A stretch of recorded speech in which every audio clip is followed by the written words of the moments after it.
মরতে আসছি, আমরা মরেই যাব, নয়তো আমরা মেরে যাব। আমরা যদি একটা মেধা পড়ে আমরা 10টা কোটা গিলে খাবো, মানে গিলে খাবো।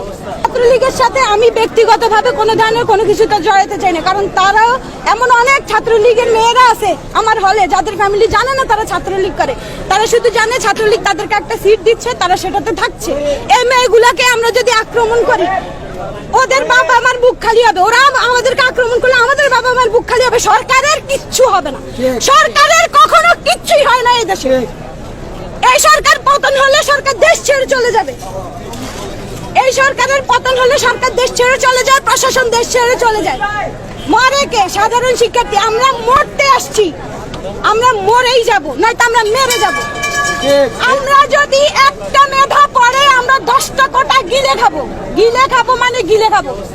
আর ফিসাবিলিল্লাহ, আল্লাহর ধরা এত সুন্দর, ছাত্রলীগরা যেভাবে ধরছে না, আমরা তো ছিলাম মুসিলা।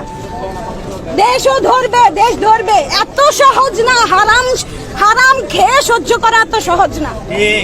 আমরা কেন মেধা থাকা সত্ত্বেও ঢাকা ইউনিভার্সিটির একটা ছেলে মেয়ে ফার্স্ট ক্লাস পাশে সে হয় বিদেশ চলে যায়। আমার ভাই সে প্রাইমারিতে চাকরি করতেছে, তার শুধুমাত্র ব্যাকগ্রাউন্ডে ছাত্রলীগ ছিল না দেখে সে হচ্ছে গিয়ে ঢাকা ইউনিভার্সিটির স্টুডেন্ট, সে এখানে হচ্ছে গিয়ে চাকরি পায় নাই। কেন?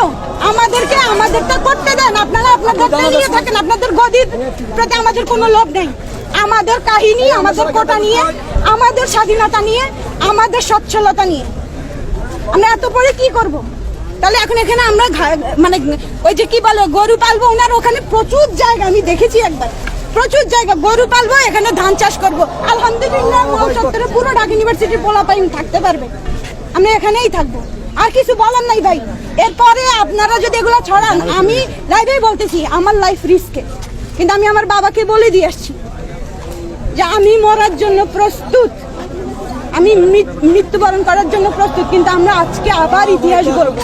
ওরা 25শে মার্চ আনাইছে না আমাদের উপর, 25শে মার্চ আসছে কিনা ছাত্রছাত্রীর উপর, তাহলে 16ই ডিসেম্বরও আসবে, দেশ স্বাধীন হবে ইনশাআল্লাহ।